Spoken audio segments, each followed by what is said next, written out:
Polresta Solo menggelar rekonstruksi kasus perampokan dan pembunuhan berencana Satpam Gudang Rokok di Solo. Tersangka berinisial RS, 21 tahun, memperagakan 69 adegan mulai dari kedatangan di lokasi hingga membunuh satpam dan membawa kabur brankas berisi uang senilai 310 juta rupiah. Rekonstruksi berlangsung di lokasi kejadian, yaitu di Gudang Rokok PT Japan Tbk di Jalan Brigjen Sudiarto, nomor 22 Solo, Selasa siang 30 November 2021. Kapolresta Solo Kombes Pol Ade Safri Simanjuntak mengatakan bahwa dalam rekonstruksi ini ada sebanyak 69 adegan yang diperagakan. Kapolres juga menjelaskan bahwa dalam kasus ini korban sempat melakukan perlawanan hingga akhirnya tersangka membunuh korban dengan tangan kosong, yaitu dengan cara memukul dada, wajah, kemudian membenturkan kepala korban ke lantai beberapa kali, hingga akhirnya korban tak berdaya. Setelah itu, pelaku mengambil HP milik korban dan dibuang ke sungai. Setelah melihat korban tak berdaya, pelaku menuju ke tempat brankas. Selanjutnya, tersangka keluar dengan membawa brankas tersebut menuju ke rumahnya. Setelah berhasil mengambil uang tersebut, brankas dibuang oleh tersangka ke sungai. Pada pagi hari ini adalah untuk memberikan gambaran secara jelas, secara utuh terkait dengan tindak pidana yang terjadi. Sekaligus tujuan rekonstruksi ini adalah untuk menguji keterangan yang telah diberikan oleh tersangka maupun saksi di hadapan penyidik Satreskrim Polresta Surakarta.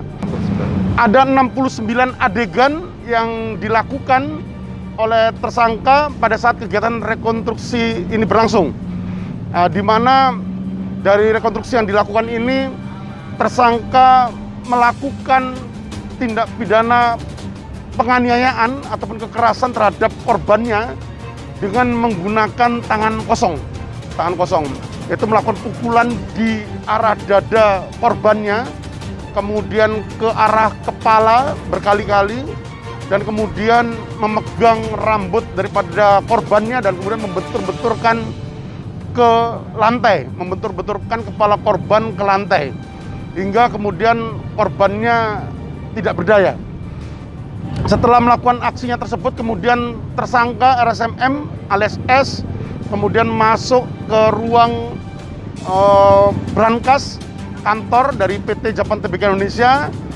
Kemudian tersangka mengangkat sendiri brankas tersebut dan kemudian ditaruh di atas troli yang diambil oleh tersangka di tempat penyimpanan troli di area parkir kantor PT Japan Tbk Indonesia. Aksinya ini ada dua. Satu adalah motif ekonomi, di mana tersangka juga melakukan pencurian dengan kekerasan juga di sini dengan membawa brankas milik perusahaan. Yang kedua, motif dendam, bahwa tersangka sudah beberapa kali menghubungi korbannya, itu Suripto, melalui pesan WA kepada korbannya yang mengancam akan menghabisi korban, karena korban selama ini yang melaporkan tindakan indisipliner yang dilakukan oleh tersangka kepada manajemen, yang berakibat pada dikeluarkannya tersangka dari manajemen security di PT Japan Tbk Indonesia. Seperti yang diberitakan sebelumnya, pembunuhan sadis ini terjadi pada Senin 15 November 2021. Kala itu tersangka menggasak uang tunai senilai 310 juta rupiah dari brankas.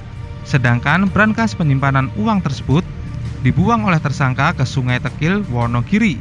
Kepada polisi, tersangka mengaku tega menghabisi korban karena dendam dan motif ekonomi.